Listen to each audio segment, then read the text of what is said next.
गायत्री महामंत्र से परम पूज्य गुरु सत्ता को मैं प्रणाम करें। ओम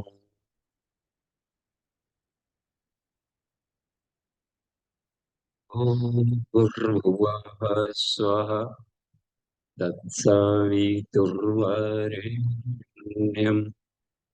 भर्गो देवस्य धीमहि धियो यो नः प्रचोदयात्।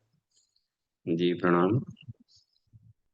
आज की कक्षा में हम लोग पुनः योग वासिष्ठ प्रकरण में जहाँ पहुंचे थे पिछली कक्षा में विराम दिए, तो उसमें स्थिति प्रकरण चल रहा। श्री राम को महर्षि वशिष्ठ तत्व ज्ञान ब्रह्म ज्ञान दे रहे हैं। दशरथ की सभा में विश्वामित्र भी वहां पर विराजमान है, सारे और भी ऋषिगण हैं, जनक भी हैं, पूरी सभा है, चारों भाई। तो हमेशा वहां पर ध्यान रखना चाहिए कि कहाँ पर ये बातें चल रही हैं। और श्री राम को आत्मबोधत्व के लिए प्रयास हो रहा है। पहले जो गुरुकुल से लौटे थे, अल्पकाल विद्या सब पाई और ले आए थे, तो उस समय सर्व ज्ञान मिला हुआ था,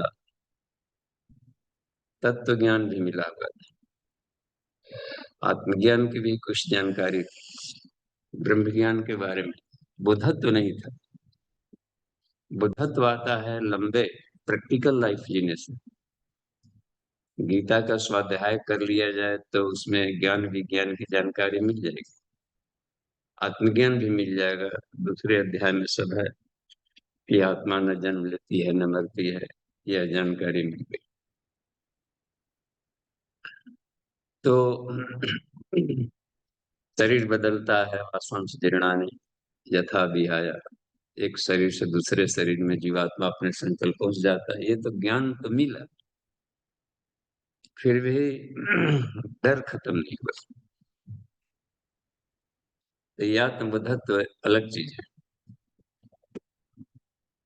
तो ये अब इस दिशा में उनको कंफ्यूजन हो गया था, संसार से प्रवास से लौटे थे।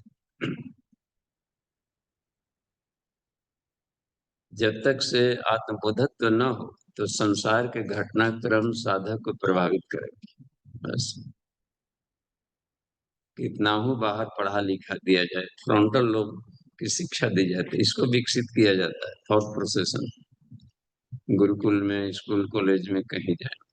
बाकी सुपर कॉन्शसनेस वाला एरिया, जिसको डार्क एरिया कहता है, उसमें लंबा आत्मानुसंधान में जाकर के प्रैक्टिकल करना, वह क्षेत्र अभी अधूरा था। भीतर में तो महानता के बीच सबके भीतर है, ब्रह्म सबके भीतर विराजमान है। अब उसको कैसे प्रकट किया जाए, कैसे उसको समझा जाए, ये देखा गया वैराग्य से उत्प्रोत है। तो विश्वामित्र ने कहा कि हे वशिष्ठ, अब यही वो समय है, क्योंकि विषाद की चरम सीमा पर कोई पहुंचता है साधक, तो वहां पर क्षीण प्रकाश आती है। अर्जुन के साथ में भी यही, अर्जुन विषाद योगो नाम प्रथम अध्याय, सारा उसको भी ज्ञान विज्ञान गुरुकुल से लौटा हुआ था, तरह तरह के दिव्यास्त्र और साधनाएं भी तब अज्ञातवास में कर लिए गए। ऐन मौके पर मोह प्रभावित कर दिया, देख रहे हैं वहां पर युद्ध भूमि में। और यह एक ही मोह वो काफी है पटक देने के लिए साधन। तो वह शिक्षा दीक्षा अलग चीज होती है कि आत्मिक चेतना की शिखर यात्रा में आत्मा को अनुभव करना, उससे लाभ लेना, उससे प्रकाशित होना, आत्मामय बन जाना, तब जाकर समझिए कि आत्मा का कल्याण हुआ। आत्म कल्याण यानी आत्मा को जीव भाव से निकाल करके शिव भाव में आ जाना, ये आत्म कल्याण। लेकिन 5 उपलब्धियां बताई गई है पंचकोश साधना के, यानी आत्मानुसंधान सबसे अंतिम यही आत्म कल्याण।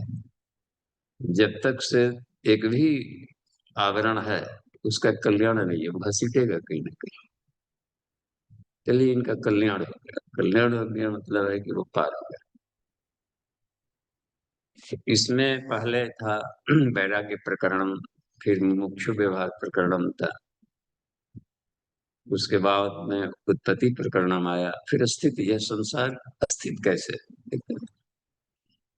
लोग आते हैं, जन्म लेते हैं, मरते हैं, संसार बना रहता है, कितने आए, कितने सिकंदर, कितने राजा, कितने ये सब आए गए, ये बना होता है स्थिति। ये प्रकरण चल रहा है, इसके रहस्यों को उद्घाटन करना। इसी स्थिति प्रकरण में 4 मुख्य सर्ग थे, तो उन मुख्य सर्गों में हम लोग जानकारी लिए। तो संबरासुर का चल रहा था प्रकरण कि संबरासुर असुर, इसमें तीसरे वाले वो था, इस सर्ग में था दूसरा, संबरासुर की बात चल रही थी। संबरासुर ने एक पैदा कर लिया था दाम ब्याह कट, ऐसे असुर पैदा कर लिया कि देवताओं से वो पराजित नहीं होते थे जल्दी, क्योंकि वो मायावी थे। और कैसे मारा जाए, तो ब्रह्मा जी ने कहा कि उसमें अहंकार पैदा कर दो किसी तरीके से। कोई कितना हो शक्तिशाली व्यक्ति है, यदि अहंकार आ गया, अब फूटेगा जरूर। ये ये फूटने की स्थिति अब आ गई, बैलून आ गया, वो फूटेगा ही। अहंकार पनपता है, अहंकार क्या करे, एक आवरण बना देता है, और आत्मा को कोई आवरण पसंद नहीं, ब्लास्ट कर देगा आत्मा। इनफाइनाइट को हम लिमिटेड नहीं कर सकते। और कोई भी मान्यता बनाने का मतलब है कि एक बाउंड्री लाइन बना दिया, मैं अमुक कुल का हूँ, अमुक गोत्र का हूँ, अमुक जाति का हूँ, मैं पुरुष हूँ, स्त्री हूँ, राजा हूँ, रंक हूँ, विद्वान हूँ, मूर्ख हूँ, कोई भी एक मान्यता बना ली गई तो समझिए कि अब हम मौत के करीब जा रहे हैं। अहम का आकार में आना, और ये मान्यता खुद बनाई गई रेशम की कीड़ों की तरह। मान्यता को हटाया जाए, तो अब मान्यता को हटाने के लिए अब कोई बाहर से रीच पिलास, और इसमें गुरु क्या कर सकते हैं, गुरु प्रेरणा देंगे से। गुरु भी लाचार है, ईश्वर खुद लाचार है, क्योंकि छूट दिया है कि तुम अपने ढंग से मान्यता बना सकते हो। यही जीव को विशेषाधिकार मिला है। प्रज्ञोपनिषद ने देवर्षि नारद को बता रहा है कि हे देवर्षि, ये मान्यता ही कारण बनता है रोग दुखों का, बस।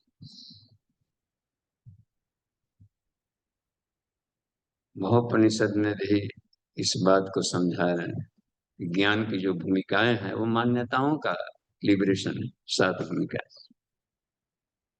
एक एक परत को हटाया जाए। पंच कोशों में भी उसी को 5 भागों में बांटा गया, ये मान्यताओं के परत। दिखता नहीं है 5 कोश, इस घोंसले में है जीव, और वो जीव निकला, पांचों कोष लेकर निकल गया, 5 कोष में से एक भी नहीं भेजा। वाह, गजब। क्योंकि मान्यताओं का है तो कैसे भेजो। बायोप्लाज्मिक पे है, वो भी मान्यताओं पे।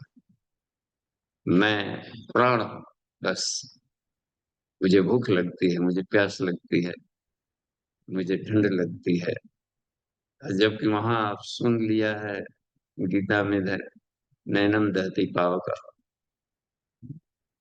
न चक्लिद्यंतापो, पानी गीला नहीं कर सकते। इसका मतलब है कि प्राणमय कोश का की जो मान्यता है वो सब कुछ करा रही। मैं मन हूं तो सुख मोह में आएगा, बस। मानसिक संतुलन खो बैठना, गजब। और मान्यताओं को हटाने के लिए मान्यताएं ही काम आए। भावना को का लेयर है तो भावनाओं से ही हटेगा, मन को मन से काटे। और बाहर के सारे ऑपरेटर्स बेकार जाते हैं। तो अब ये आ गया कि कैसी तरीके से उनको दाम ब्याल कट, ये असुर हैं, जैसे त्रिपुरासुर थे, लोभ मोह अहंकार, तो तीनों उसमें नहीं था। तो कैसा हूं पैदा कर, या तो लोभ पैदा कर या मोह पैदा कर, इन तीनों को तभी मराया। अब देवता लोग आए, तू लोग कुछ नहीं कर सकता, अब हम भी नहीं कर सकते, तू चाहे जैसे हो उसको ये पैदा कर। तब जाकर retreat, तब क्या उपाय करते हैं कि जब आक्रमण करता है तो तुम लोग लड़ो जितना ताकत है, फिर भाग जाओ। तो समझेगा, उनको अहंकार आएगा कि आओ कचूमर निकाल दिया, देखा कैसे है, भाग, ये मारा वो मारा, जहां ही भाव आने लगा, अब समझो ये अब तुम्हारे कंट्रोल में आना शुरू हो गया। तो उसी समय साधक को संभलना होता है। कि जो कुछ भी विजय पाई गई है वो मेरे बल के द्वारा नहीं है, कुछ न कुछ ईश्वरीय प्रेरणा ने, ईश्वर ने सब कराया है, तो वहां पर वो बात बन जाती है। लेकिन उन्होंने अपना मान लिया विजय, तब धीरे धीरे फिर धीरे धीरे धन लुटाओ सब किया।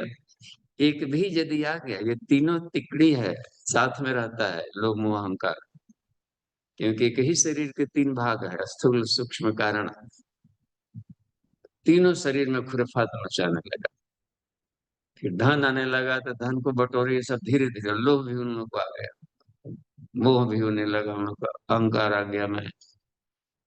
तो फिर अरे देवता लोग आए, आक्रमण किया है, धन कहीं लूट मत जाए, अब फिर जाकर छुप छुप करके भी रहने लगा। अब देखिए कहाँ कुटर में जाकर के वो प्रद्युम्न राजा के महल में जाकर एक कोई झिंगुर की तरह छुप करके गुरु ये सब झांक रहा है उधर से, तो वो ही जो कि कभी देवताओं को खदेड़ करके मारते थे।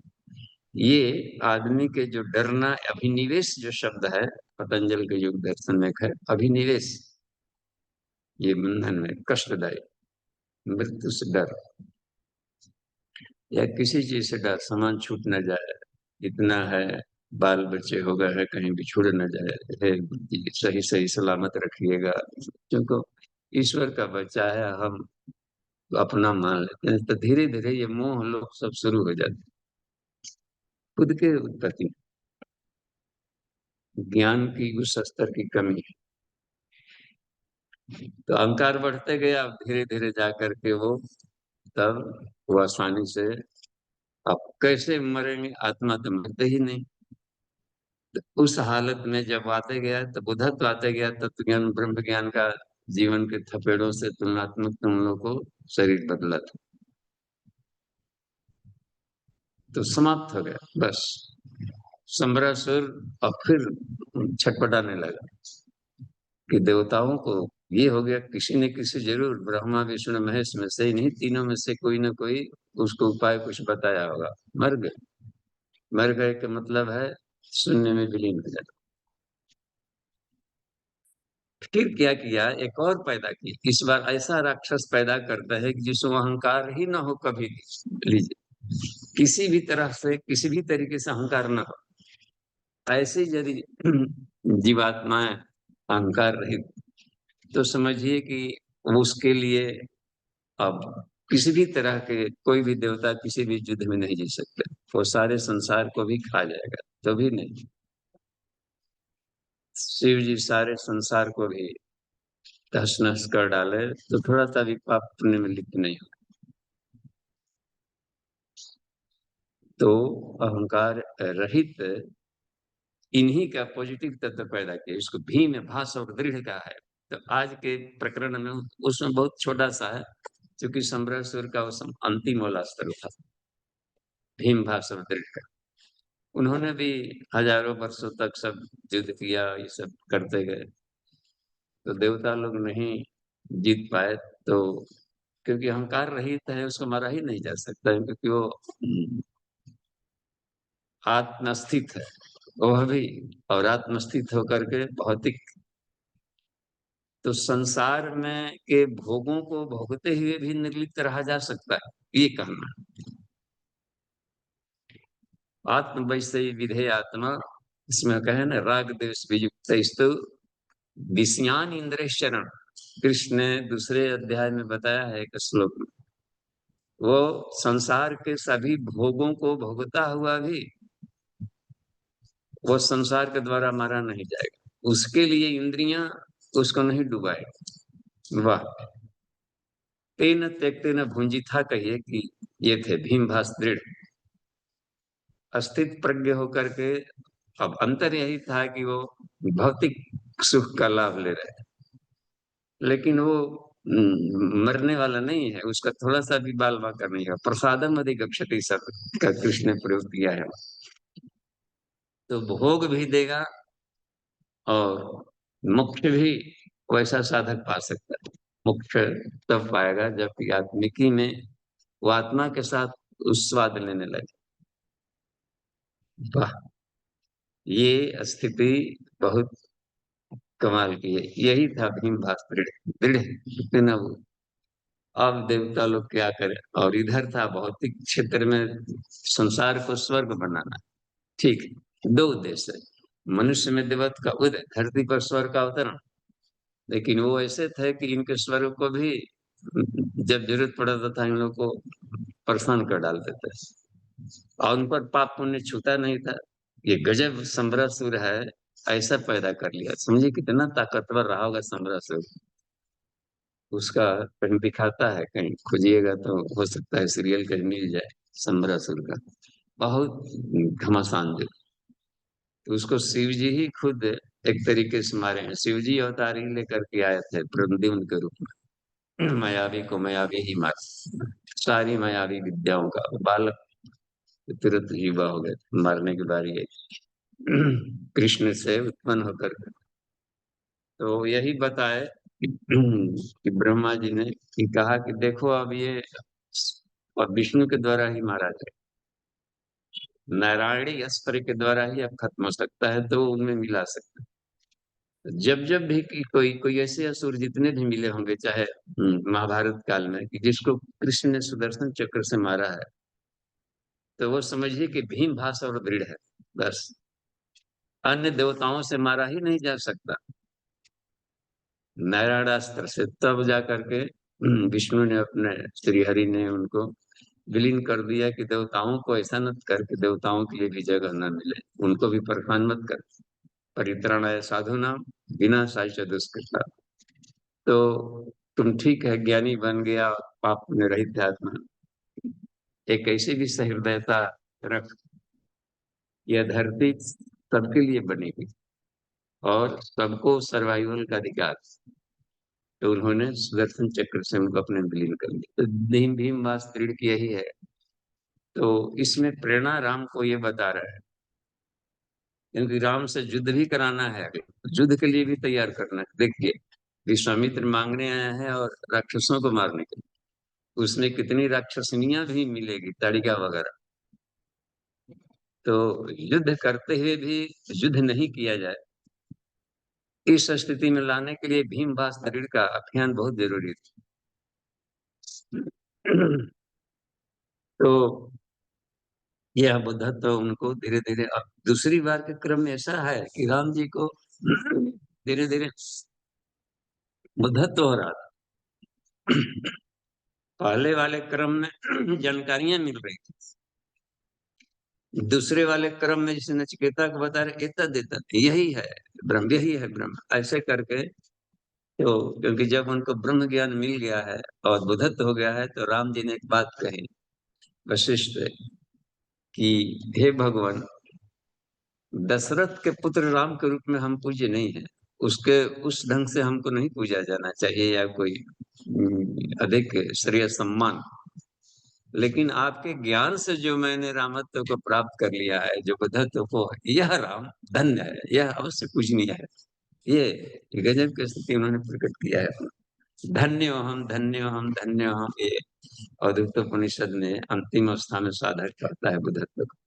यही धन्यत्व की दिशा में आगे बढ़ रहा है। उसका अभी तो बाद में आएगा निर्वाण प्रकरण।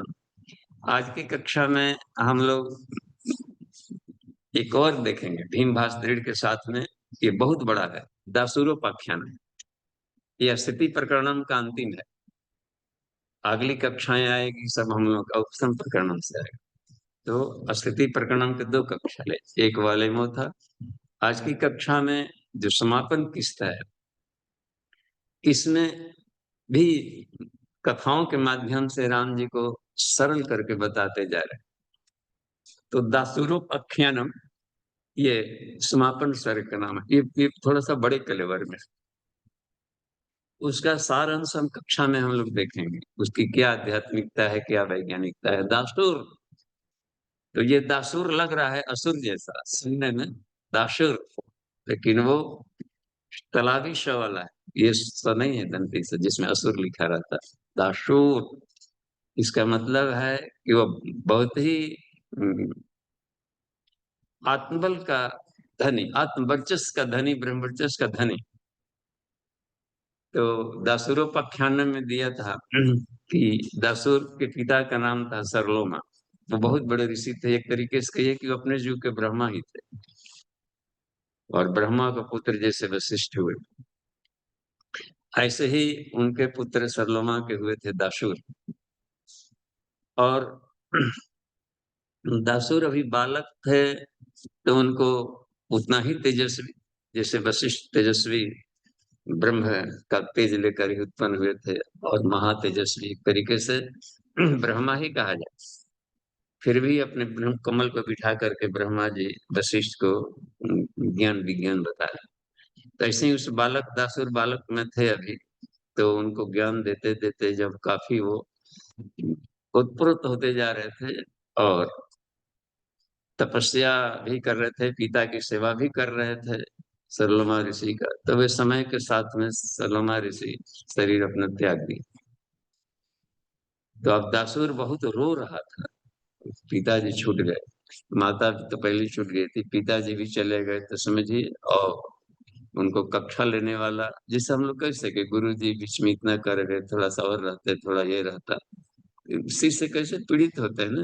और उनके जो कोई ब्रह्मर्षि स्तर का कोई गुरु मिल गया, तो अब शिष्य भी है, रोज रोज क्लास ले रहा है, और गुरु तो अपने ढंग से अपनी प्रयाण कर गए। तो ये बहुत ही व्याकुल, जैसे लोमस ऋषि, श्रृंगी ऋषि, तो श्रृंगी ऋषि अब लोमस मर गए, तो श्रृंगी ने श्राप दे दिया था उनको कि जो भी इसमें सांप लटका हो परीक्षित, ये सांप जीवित होगा और उसको काट डालेगा, श्रापित कर। तो थोड़ी सी बेचैनी आ गई थी, तो दासुर बहुत वो क्रंदन कर रहा था कि हमको रोज ब्रह्म ज्ञान देते ऐसे ऋषि अब चले गए। तो इतना वो दारुण कष्ट झेल रहा था। हालांकि ब्रह्मर्षि का पुत्र ब्रह्मर्षि, शैशव ब्रह्मर्षि का ही,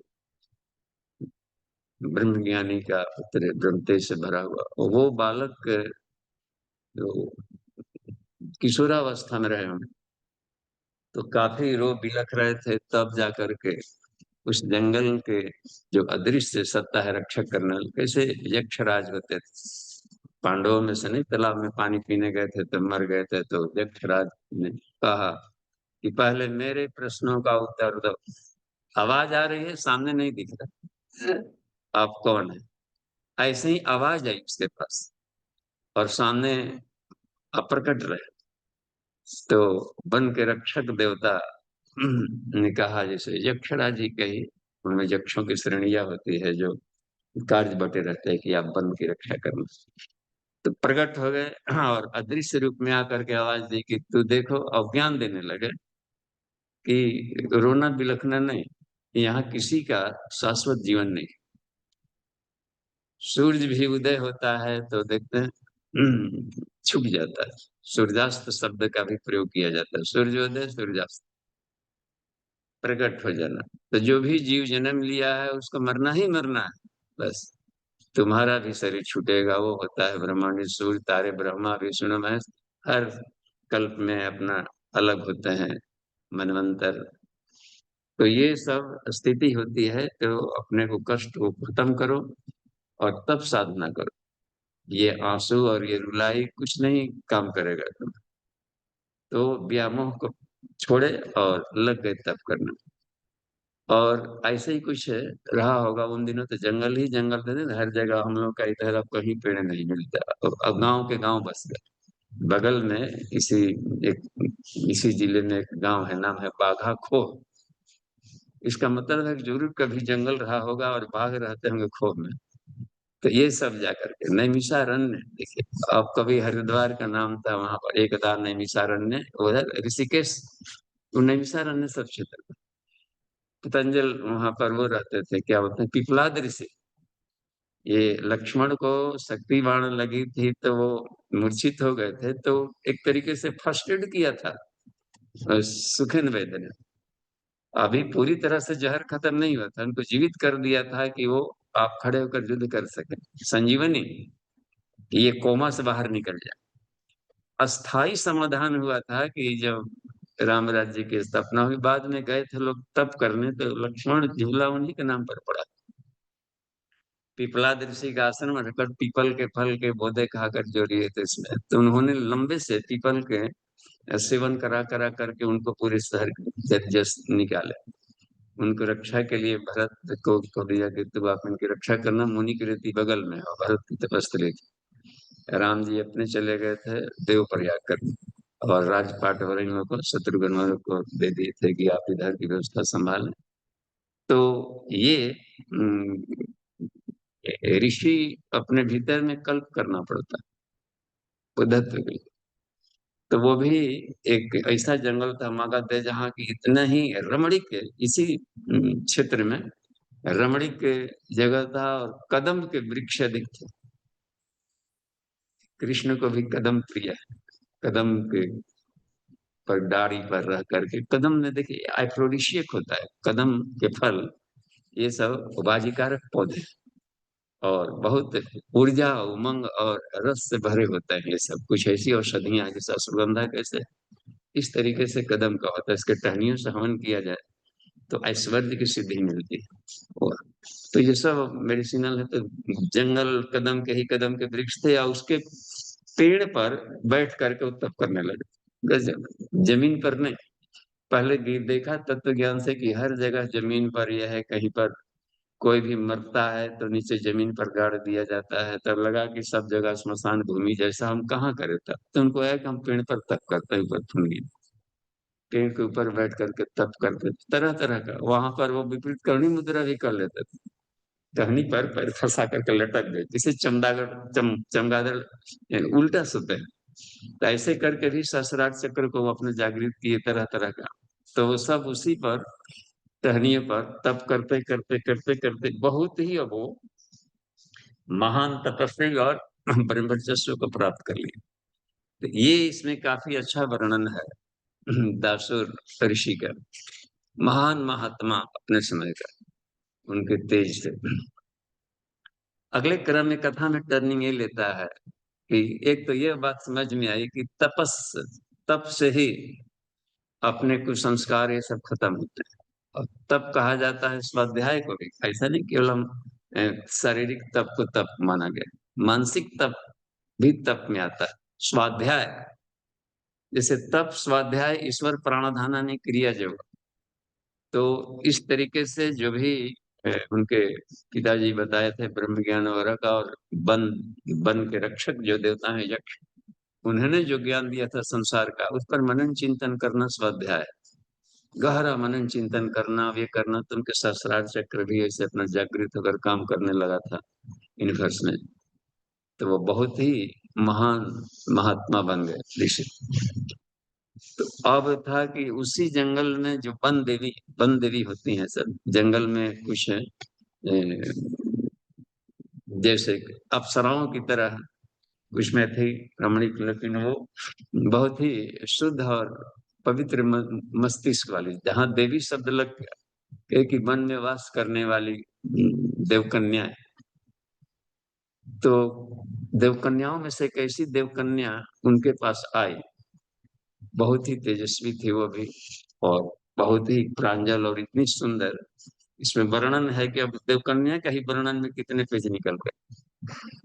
तो ये मान लिया जाए कि बहुत ही अद्भुत सुंदरी कन्या उनके पास आई, और वो कहने लगी कि हम बहुत, हे महात्मन, हम बहुत पीड़ित, और आपके रहते हम इस जंगल में एक ब्रह्म कन्या देव कन्या को कष्ट है, मेरा है।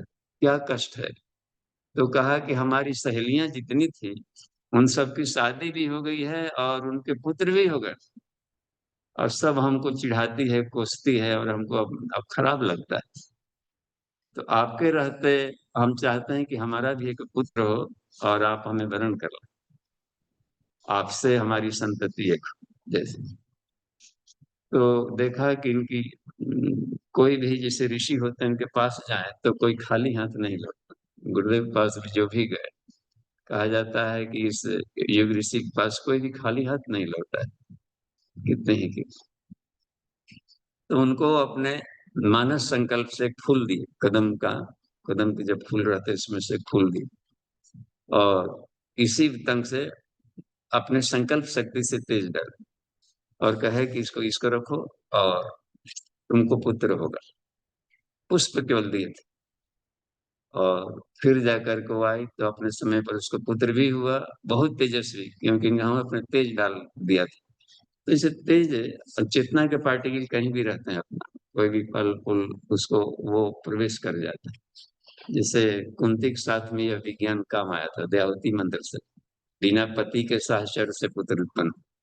यह मानसिक संकल्प शक्ति वो दे सकता है जो कि ब्रह्मस्त्री स्तर का कोई ऋषि हो, तो संकल्प मात्र से वो किसी को अपना तेज दे सकता है।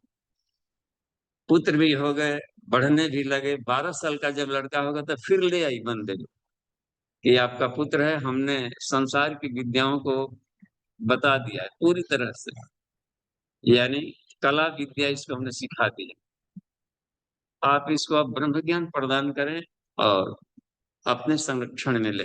देखिए कितना उन दिनों ब्रह्म ज्ञान के लिए लोग ये करते थे, गुरुकुल में मिलते थे। और आपसे अधिक कहीं कोई मिलेगा नहीं आपका पुत्र, कहीं कौन पिता अपने पुत्र को चाहेगा कि मंद रहे। तो आप इसको छोड़ दीजिए हमारे पास और आप जाएं।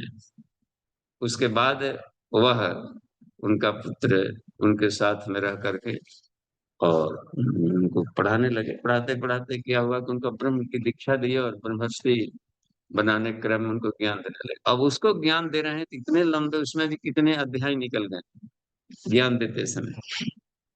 इस संसार की स्थिति की उत्पत्ति स्थिति सारा उसको बता रहे हैं। कहा कि देखो उनका पुत्र, ये सारा संसार संकल्प से बना, ये तो माध्यम है। जैसे मान ले कि ये दासुर माध्यम है, वो माध्यम है, राम को बताना है ताकि उसका ध्यान उधर रहे, हम पर श्रद्धा हो या ना हो तो कम से कम उस महात्मा के प्रति तो श्रद्धा होगी। इसीलिए थर्ड पर्सन में बात की जाती है, ये अच्छा तरीका है। कहीं पर बड़े बुजुर्गों को आप मान लें कि छोटे उम्र में है, अब सुखदेव कहाँ छोटा बालक, और पढ़ाना है परीक्षित को, राजा को, तो कहीं ऐसी भाव ना आ जाए उसके भीतर में कि ये बालक हमको क्या शिक्षा देगा। आ सकता है कभी, है तो बालक, मेरे पास पूरे जीवन का अनुभव है, हाँ कहीं तो सुन मन लिया होगा। ऐसे में ये उपाय काम आ जाता है कि श्री कृष्ण का चरित्र अब सुनाने लगे, तो श्री कृष्ण चरित्र के माध्यम से परीक्षित ने उनको लाभ दे दिया। अब युग ऋषि अपने पंचकोश बताते हैं कि राम कैलाश पर्वत पर एकदा तो महादेवम कैलाश पर्वत दशति, उनका वहां पर देवताओं के पूज्य से पार्वती जी ने पूछा।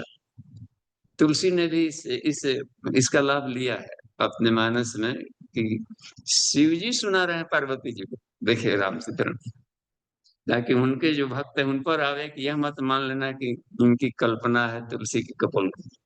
तो श्रद्धा को केंद्रित करने के लिए एक अच्छा उपाय है कि महापुरुषों के माध्यम बना करके और कथाकार के माध्यम से व्यास उसको शिक्षण दे। तो यहाँ राम को बताना है तो उसको उदाहरण लिए कि वह ऋषि समझाने लगे कि ये पुत्र सारा संसार संकल्प से बना, और उसको बता रहे थे कि देखिए यथा विदम नभय, इसमें था तो आकाश जैसा है, यथा वेदम नभ शून्यम जगत शून्यम तथा, एक सूत्र इसमें दिया।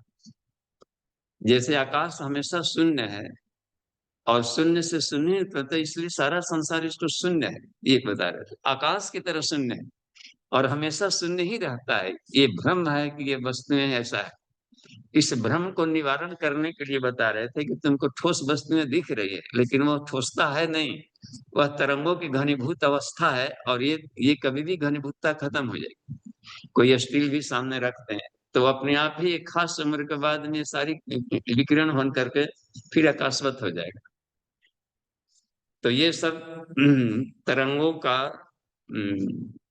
तरंगे घनीभूत होते होते ये सब इलेक्ट्रॉन एटम, आज के युग में वैज्ञानिक शब्दावली में इसका प्रयोग दिया जाता है कि ऊपर से आकाश में, आकाश में के ऊपर मन है, अब मन से ऊपर बुद्धि, उससे ऊपर प्राण, अब उसमें बिल्कुल ही एक शांत प्राण में से गतिमान प्राण निकला, वही बुद्धि बना, और वही बुद्धि जाकर के और फिर जाकर घनीभूत होते होते मन के रूप में ले लिया, वो भी सारे आकाश है, मन से ये आकाश निकल गया। इस आकाश में से भी तरंगे घनीभूत होती है, तरंगे जहाँ पर तो पार्टिकल बन गई। अब देखिए तरंग पार्टिकल बनता है तो लेप्टॉन नाम उसका दिया है यूरोप ने कि उसको लेप्टॉन, लेप्टॉन पर अभी कार्य नहीं हो पा रहा है, न उसका उपयोग हो रहा है कि हवाओं के भीतर में हवाएं गतिशील है तो उसके कैसे परमाणु होते हैं। उससे भी सूक्ष्म में कहा कि घर्षण हुआ तो एक और भी घनीभूतता में लिया, फोटान शब्द का प्रयोग किया है। फोटान आज भी प्रयोग किया जाता है ये प्रकाश के कणों के रूप में। और भी घनीभूतता आ गई उसके कंडेंसेशन, तो उससे आपा, अग्नि आपा, तो जल के कणों को जो सूक्ष्म है उनके, उसको मेजोन कहा है। और भी सूक्ष्म है तो न्यूट्रिनो, जिसे इन दिनों हम लोग न्यूक्लियस को न्यूट्रॉन वगैरह करके एटम में देखते हैं सूक्ष्म, तो ये सब कण है। इस तरीके से सब घनीभूतता तरंगों का, तो आज के क्लासेज में इस ढंग से पढ़ाया जाए, उन दिनों सिर्फ दर्शन से ही समझा देते थे। ये सब संकल्पों का खेल है, और संकल्प जीव अपने से भी भीतर से निकाल देता है तरह तरह। तो ये संसार की स्थिति तब तक रहेगी जब तक से कि कोई भी एक जीव अपने संकल्पों से अपनी उसकी रचना करता रहेगा। ब्रह्मा के संकल्पों से उत्पन्न होकर के मानस है। अच्छा, इसमें भी जितनी भी जीव सत्ता आ गए, सब हम सब के भी संकल्प तरह तरह के बन रहे हैं, तरह तरह के मकान बन रहे हैं, ये बन रहा है, गाड़ियां बन रही है, ये सब मनुष्यों के संकल्प भी मिल करके इन्हीं पदार्थों को जोड़ तोड़ करके कर रहे हैं। तो संसार की स्थिति हमेशा, या अपनी स्थिति संसार में बनी रहती है संकल्प का, और संकल्प ही बंधन और मोक्ष का कारण बनता है। अपने ही बनाए हुए रेशे में ये खरीद ले वो खरीद ले, फिर कबाड़ बन जाता है, ये आता है पुत्र हो जाता है, तो पुत्र हो गया तो फिर देखिए अब कर करा लिए, तब उसको पढ़ाने का झंझट, इनके झंझट, फिर वहां डॉक्टर के पास जा रहे हैं, वहां जा रहे हैं, अपनी परेशानी बढ़ रही है, इधर रो भी रहे हैं, तबीयत खराब हुई, तब फिर अपने ही दुख खरीदना करना, धन तो ला दिए, खूब धन मिलता, अब धन की रक्षा का एक अलग टेंशन खरीद लिए। तो हर कोई अपने संकल्पों को में ये संसार बनाता है, इसी संकल्पों में सुख दुख का अनुभव करता है। तो संकल्प मात्र संभव बंधा, ये उसको बता दें खुद को।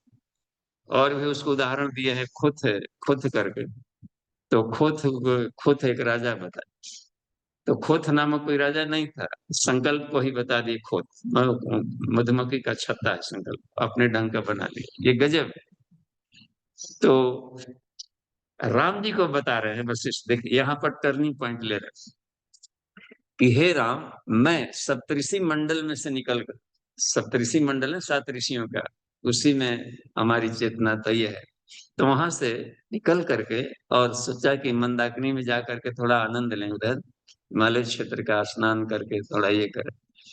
तो हमने रात्रि को विचरण करते हुए पहुंच गए उधर, उसी कदम के देखा सुनाई पड़ा इन लोग का अच्छा आख्यान वाला, तो वहां जा करके देखा, और वहां के इनके अच्छे चल रहे थे ये ब्रह्म ज्ञान, तो हम वहां पर रुक करके सुनने लगे, उसी पेड़ के कोटर में हम भी बैठे। तो वहां पर हमने ध्यान से देखा कि पहले इन लोगों का जो कथा बता रहा है ज्ञान का, तो अब और भी अपने सूक्ष्म दृष्टि से देखा कि हर पत्तों पत्तों पर कोई ना कोई महात्मा ऋषिगण ये सब बैठ करके इसके सुन रहे थे, और इसको नहीं दिख रहा।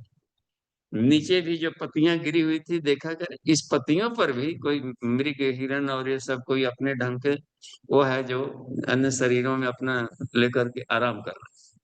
हम लोग के शरीर में 72,000 अरब जैसे हैं कोशिकाएं, हर एक में कोई ना कोई जीव आत्मा आकर के उसका लाभ ले रही है ज्ञान का। अब इतना वो तन्मय होती है कि गुरु जी ज्ञान में निराश हुए तो सारे शरीर की कोशिकाएं निराश हो जाते थे, प्रसन्न प्रसन्न। तो ये गजब का इसमें मनन चिंतन किया जाए तो अब पितरगण आकाश में है, हमें मदद करते रहे, दिख नहीं रहे। तो देखा कि पूरा का पूरा एक तरीके से संसार ही यहाँ पर कदम के आसपास में। तो ज्ञान सुनने लगे थे और फिर जा करके बड़े प्रसन्न हुए। दास को इन्होंने अपने पुत्र को ज्ञान दिए थे कि फिर जाकर के प्रकट हुए साहब। प्रकट हुए तो इन लोगों ने सेवा भाव किया, पूजन वंदन किया, आपके दर्शन मात्र से हम ले गए, बहुत ही पवित्र हो गए। तो ज्ञान दे करके, और इन्होंने भी कुछ और भी उदाहरण दिए, इनको तरह तरह के उदाहरण दे करके उनके पुत्र को ब्रह्मज्ञानी बताया, बुद्धत्व गुरु। फिर अपने अपन प्रयाण करके और घूम करके सप्तऋषि मंडल में चले गए। तो हे राम, अब यहाँ पर बता रहा है कि आप संसार को शून्य माने और संकल्प को आने न दे, बस किसी भी तरीके से संकल्प को संकल्प से काटे, यह सारा संसार शून्य होता। और इसमें और भी चीजें बता रहे हैं उसमें करने का। ये सारा संसार क्या होता है कि वासना रूपी जल से भरा हुआ है। संसार अम्बुनिधावस्मिन वासनाम्बु परिपीलिते, ये प्रज्ञा नाम आरूढ़ा ते तीर्णा पंडिता पर, ये सारे सूत्र इसमें मिलेंगे आपको इसी के प्रकरण में। ये सारा संसार रूप रस गंध शब्द स्पर्श रूपी वासना के जल से परिप्लावित है। तो संसार में आपका विचरण करते हुए भगवान बने रहना है और संसार का उद्धार करना है, तो आप अस्तित्व प्रज्ञ होकर के इसमें विचरण करें। वह साधक इसमें लिप्त नहीं होता है। ये उदाहरण दे करके उनके कथानक से ये बताया है। संकल्प इसकी स्थिति है। तो आप अपने को स्थित रहना चाहते हैं, आपकी सत्ता बनी रहनी चाहिए, तो स्थित प्रज्ञ होकर तेन त्यक्तिन भुंजिता की तरह इसका उपयोग करें। और भी बता रहे हैं उसमें तरह तरह का। यस्य निक्षा तथा निक्षा यस्य कर्मणि तिष्ठति, इसमें श्लोक आएगा।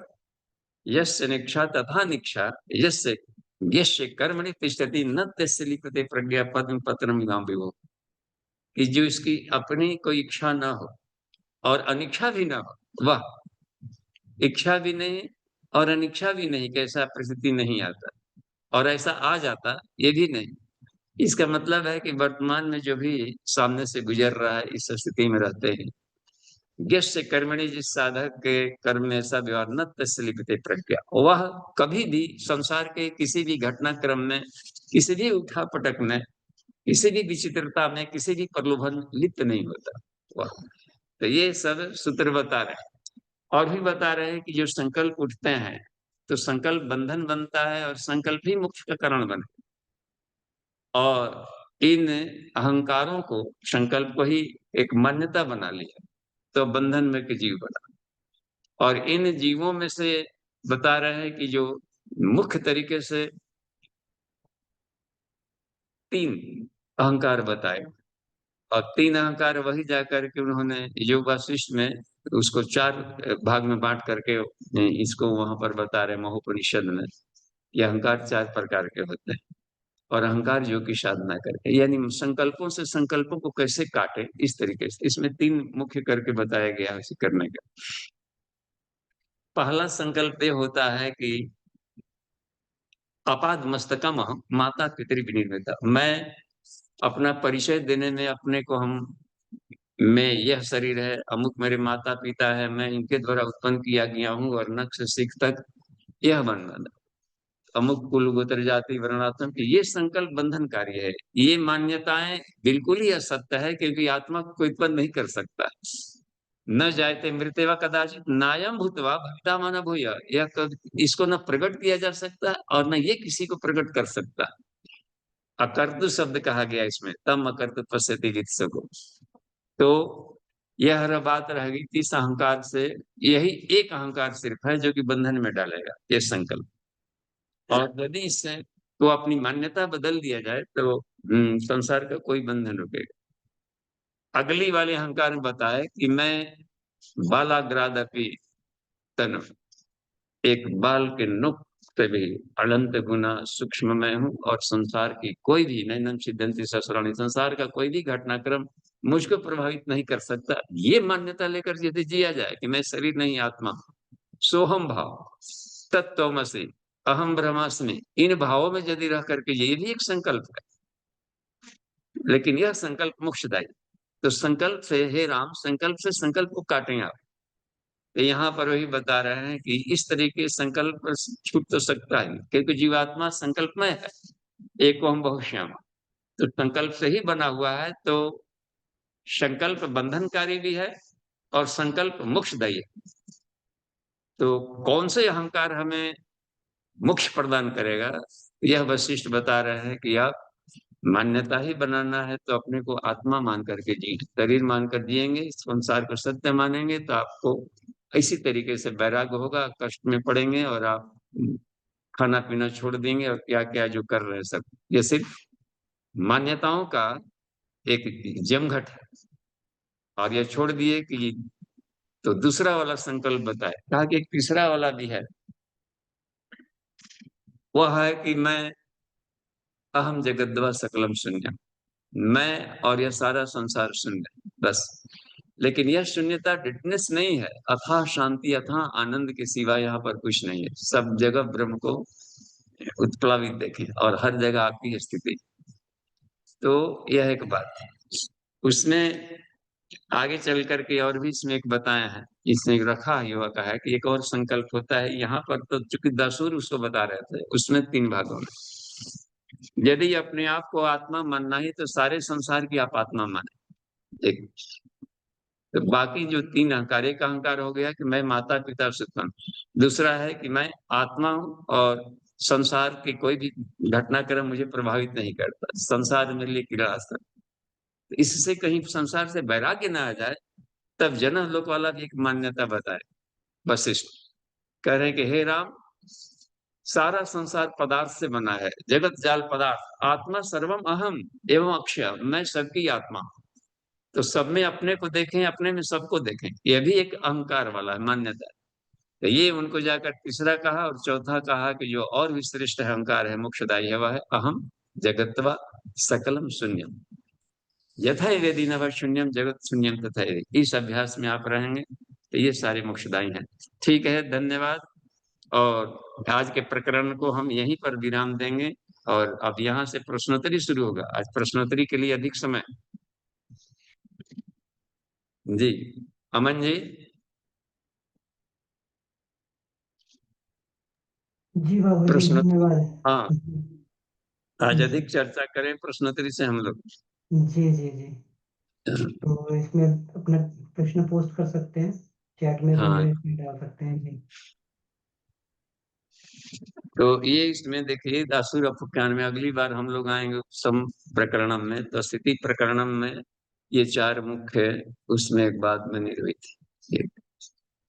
तो उन सर्गों का हम लोग ले लिए लाभ। और अच्छा, ये 5 कोषों से संबंधित भी कोई प्रश्न हो या कोई और भी कहीं से भी कक्षा में, क्योंकि सारा संसार शीशे की तरह पारदर्शी है। अच्छा, संकल्प से संकल्प को काटने में इसमें क्या मेहनत पड़ रही है? ये सब विचारों का खेल है। देख रहे हैं, सारा संसार विचारों का खेल। और जहां इस विचारों से ऊपर उठ गए, विज्ञान में को उसमें चले गए, तो इस संसार का कुछ भी नहीं, कुछ भी साधक को कुछ नहीं बिगाड़ पाएगा। ये गजब की स्थिति है। तो ऊपर की साधनाएं, मनोमय कोश, विज्ञानमय कोश, आनंदमय कोश, असली साधना उसी का है। शरीर को हमें उतना ध्यान रख लेना है कि शरीर का घोंसला है सबका, तो यह स्वस्थ रहे। उतना योग व्यायाम आहार संयम हमें कर लेनी चाहिए। प्राणायाम करके शरीर को थोड़ा सा अपने को एनर्जेटिक बनाए रखें। बाकी सारा ध्यान लगा देना चाहिए अपने मन को शानदार बनाने में, मन को, बुद्धि को। और विज्ञान में को उसमें सिर्फ है अहंकार। तो ग्रंथि भेदन एक शब्द आता है जो, नितिन जी, तो ग्रंथि भेदन का मतलब होता है अहंकारों की दीवारों का भेदन। अहंकार ही गांठें हैं। सात्विक अहंकार से मान ली कि बन गया तो हम ऋषि मुनि अति तपस्वी जोगी बन सकते। राजसिक अहंकार आ गया तो फिर राजा बनेंगे, ऐसा राम संसार के सुखों में इधर पड़ जाएंगे। अहंकार का ही सारे खेल है, संकल्प। तामसिक अहंकार आ गया तो फिर जाकर मानवेतर योनि में भी जा सकते हैं, या मनुष्य के शरीर में है तो पशुवत जीवन जी सकते हैं, पेट प्रजनन का इस तरीके के बना रहेगा केवल जीवन। तो ये सब अहंकार के खेल हैं, और जिस भाव कामनाओं से यह साधक जीवित रहता है, अपना ताना बाना खुद बुनते रहता है। तो धीरे धीरे हैंड्रे जाग रहे हैं, तो प्रश्न शुरू करें जी।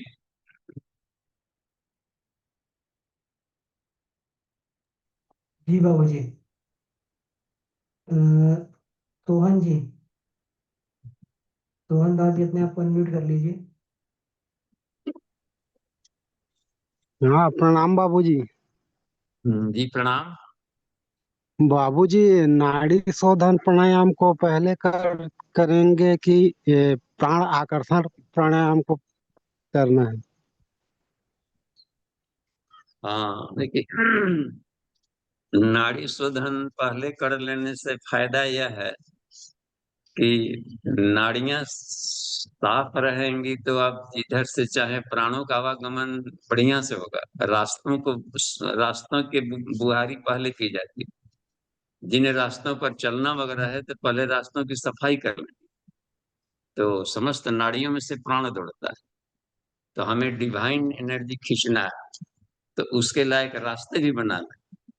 देवता को बुलाना है, बड़े पदाधिकारी को बुलाना रहता है, बड़े किसी आदमी को जो कि आदर्श है उनको बुलाना है गांव में, तो पहले उनके लग सब सफाई कर ली जाती है। तो पहला स्टेप नाड़ी शोधन होना चाहिए। जी बाबू। और नाड़ी शोधन में भी अब देखिए 72,000 नाड़ियां हैं सोहन जी। तो जी बाबू। रोज कितना सफाई किया जाए, इतने रास्ते हैं, इतने मकान हैं, इतने गलियां हैं, वीथियां हैं, तो कुछ टारगेट तो जरूर लेके चलना पड़ेगा। आज जीवन आधा निकल गया, अब थोड़ा सा जीवन बचा हुआ है, उसमें भी रात को सो के निकलेगा, फिर दिन में। तो इसी जन्म में हमें आत्म साक्षात्कार करनी है। तो 72,000 नाड़ियों को इसी जन्म में शुद्ध करना है, इसी बचे समय में। हम हिसाब लगा रहे थे एक बार कि अच्छा रोज एक एक नाड़ी हम शुद्ध करते हैं तो कितना समय लगेगा। तो देखा है कि यूं तो 198 200 वर्ष लग जा रहा है। तो 200 वर्ष तो जीवन ही नहीं, तब क्या करते हैं कि दो दो करके देखते हैं, तो दो भी करते देखे कि ये भी तो 100 वर्ष लग जा रहा है। तो अच्छा ऐसे करते हैं कि 10 नाड़ी रोज शुद्ध करें। तब हमने पाया कि 20 वर्ष में हो जा रहा है। तो उसी को हम टारगेट बनाए। गुरुदेव जब 24 वर्ष का तप कर लिए, तब क्या उनके शिष्य हैं, तो हम लोग 20 वर्ष का, 20 वर्ष बहुत अधिक नहीं। तो नाड़ी शोधन के लिए हमने 20 वर्ष का समय अपना अपने लिए रखा। तो उसमें रोज 10 नाड़ी शुद्ध हो, तो कैसे पता चले कि नाड़ियां शुद्ध रहे? किसी दिन 10, किसी दिन 15, 20 20 शुद्ध हो जाता था। तो किसी दिन कम भी रहा, तो फिर कुछ शुद्ध हुआ, तो फिर धूल गर्दा करके उसमें भरने लगता है। तो ये लगातार अपना अपनी साधना बनाए रखिए। एपीएम भी कहलाता है, आसन प्राणायाम बंद मुद्रा, आसन प्राणायाम बंद मुद्रा, इसको एपीएम भी कहते हैं। आसन प्राणायाम बंद मुद्रा, आहार संयम, आसन प्राणायाम बंद मुद्रा, आहार संयम, ये सब चलते रहता था। तो ये बात बनती रहती थी अपने इंद्रियों का संयम, स्वाध्याय और यौगिक क्रिया में एपीएम भी। तो इससे नाड़ियों की प्रक्षालन बनती रही। तो जिस एरिया की नाड़ियां शुद्ध होगी, आप देखेंगे कि उस एरिया में बड़ी शांति मिलेगा और उधर के दर्द पेन गायब होते गए। जैसे भुजाओं की नाड़ियां शुद्ध हो जाएगी, तो इस इन इन हाथों में, भुजाओं में कभी दर्द नहीं होगा और बड़ा शांति और आनंद अनुभव होता है। एक एक रीढ़ की हड्डियां के भीतर से निकलने वाले तार फिर शुद्ध होते जाते हैं। तो उसमें बड़ा काम आया। सबसे अधिक काम आया हमको विपरीत करणी मुद्रा, शीर्षासन। उसमें देखे कि बहुत तेजी से नाड़ियां शुद्ध हो रही थी, और उसी में अपने मेडिटेशन और प्राणाकर्षण प्राणायाम के द्वारा चक्रों का भी क्लीनिंग करना। तो उसमें धीरे धीरे, तो अच्छा, शुरुआत में कम ही प्राणायाम करके लाभ लेते थे, तो बाद में देखे कि एक जगह एयर एयर ले लिया था इन भुजाओं में और बड़ा दर्द होने लगा। अरे ये तो साधारण थोड़ा नहीं। तब फिर जा करके और विज्ञान में उसमें पहुंच गए। फिर हम लौट करके प्राणमय कोष में आकर के और फिर जाकर के 5 साल लगाए कि नहीं, इन पर शरीर के भीतर में कहीं ब्लॉकेज न रहे। तो इस तरीके से उसमें समय दिया जाए, तो धीरे धीरे आप पाएंगे कि शरीर के कहीं भी, पैरों में दर्द है, कमर में दर्द, इसका मतलब उस एरिया में ब्लॉकेज है जो कि इलेक्ट्रिसिटी को नहीं आने जाने दे रहा। तो उसकी सफाई बहुत जरूरी है, क्लीनिंग का हिस्सा। तो वो करें तो प्राणाकर्षण प्राणायाम ही अधिक करना। प्राण को खींचना, प्राण को भरना, प्राण को जमा करना और प्राण का उपयोग करना, उसका सदुपयोग करिए। ठीक है, धन्यवाद। नेक्स्ट बढ़िए। हाँ हाँ जी बाबूजी, तो जैसे भावना के द्वारा पूरे शरीर को माने शुद्ध कर रहे हैं करके विचार में जब सोचेंगे तो पूरा नहीं होगा सब। हाँ, तो उसमें क्रिया भी रहे, खींचे और ऑक्सीजन को भरिए, ऑक्सीजन के साथ में प्राण को भरिए, सूर्य से आने वाला गहरा श्वास भी खींचिए और रोकिए भी, महाबंध भी लगाइए। खींचना, रुकना, छोड़ना, जी बाबू। रुकना, इन चारों क्रियाओं को करते जाएंगे और अधिक से अधिक बाह्य कुंभक में भी रहेंगे तो भीतर के टॉक्सिन जलते हैं नाड़ियों में, फिर अंतः कुंभक किया, फिर जाकर के रोक के रखे तो उसकी गर्मी से भी कफ ब्लॉकेज शांत होंगे। केवल सोचने मात्र से फिल्म जैसा होगा, कि सोच रहे हैं नाड़ियां शुद्ध हो रही हैं, नाड़ियां, ये केवल फिल्म देख रहे हैं, कुछ हो नहीं रहा है भीतर में। क्रिया करना जी जरूरी है बाबू। उसके साथ में। हाँ, तो वो नाड़ी शोधन करते हैं बाबूजी, तो नाड़ी शोधन में रोकना भी है ना? तो जी रोकेंगे तो कुंभक रोकना भी कहलाएगा। पड़ता है क्या सांस को? जी।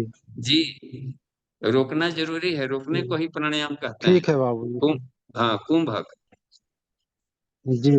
तभी बढ़ेगा। कोई आया देवता, हाँ। आइए जी बाबूजी। जाइए, अब जब तक से बैठेगा नहीं घर में तो कैसे देवत्व आएगा। खाते गए और शरीर में से निकलते गया, पचना चाहिए शरीर में, और पचेगा तब जब भीतर में रोकेंगे। जी। जी बाबूजी। जी, जी जी। हाँ चलिए आशा धन्यवाद। दीदी। ठीक है, प्रणाम बाबूजी। आशा दीदी। प्रणाम पिताजी। जी प्रणाम। पिताजी, ये जो तीन राक्षस थे शाम, दाव और कट, इनमें अहंकार नहीं था, तो ये तो आत्मा में स्थित रहते होंगे, और आत्मा तो गुण रहता है, तो दीदी आपकी आवाज कट रही है, मुझे लग रही है आवाज कट रही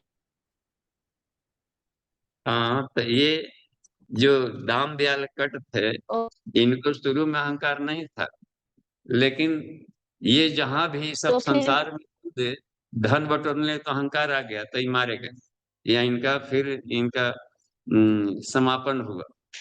जो बाद में जो ये थे भीम भास और दृढ़, ये अहंकार नहीं था और किसी भी तरीके से अहंकार नहीं है। अब इसके लिए श्री हरि ने अपने नारायणास्त्र से इनको समाप्त किया, क्योंकि दूसरों को भी केवल, लेकिन भौतिकवादी थे। जी,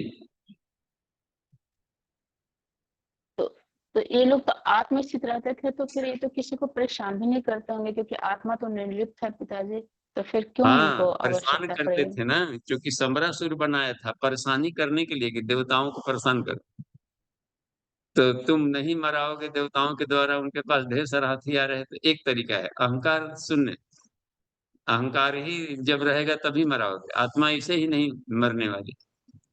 लेकिन उद्देश्य चूंकि असुर द्वारा पैदा किया गया था, असुर माने तो वैज्ञानिक बुद्धि, केवल केवल भौतिकता के क्षेत्र में तुम्हारी पहुंच रहेगी, इतने रहेगे कि तुम हमेशा जीवित रहोगे, अपने जी बुद्धत्व में रहेंगे। तो दोनों तरीके से बात बनती है। इसलिए रावण जैसा हो गया, कुंभकर्ण जैसा हो गया, देखिए कितने सब ज्ञानी भी थे, लेकिन देवताओं की हिम्मत नहीं थी कि मार डाले इन लोग को। ऐसे ही था भीम भास दृढ़, इनको समझ सकते हैं, हिरण्यकश्यप, जी हिरण्याक्ष, रावण, कुंभकर्ण, शिशुपाल, ऐसे समझिए इन लोग। तो ऐसे लोगों के लिए मारने के लिए कैसे जी भगवान श्री राम आते हैं, या उस समय कृष्ण आए भारी सब किए। जी। हाँ, तो इसी को भीम भास दृढ़ दृढ़ कहा है। तो चलिए ठीक है। पिताजी, ये सब सारे युग में तो रखते हैं, आवाज कट कट के आ सारे रही है, मैं युग क्या में पूछ तो रही ये सब। है, स्पष्ट आवाज नहीं आ रही थी। जी चलिए, जी। आवाज कट के आ रही दीदी की। कट कट के आ रही है तो आपका ठीक हो जाएगा तब पूछ लेंगे, जी या जी रिटर्न में कहीं दे दीजिए। आगे बढ़िए। जी। बादशाह राजपूत जी। जी बाबूजी प्रणाम, सभी साधकों को प्रणाम। जी बाबूजी, जी प्रणाम। जिज्ञासा हमारी मांग में 17 प्राण शक्ति एक दिव्य भूत से है।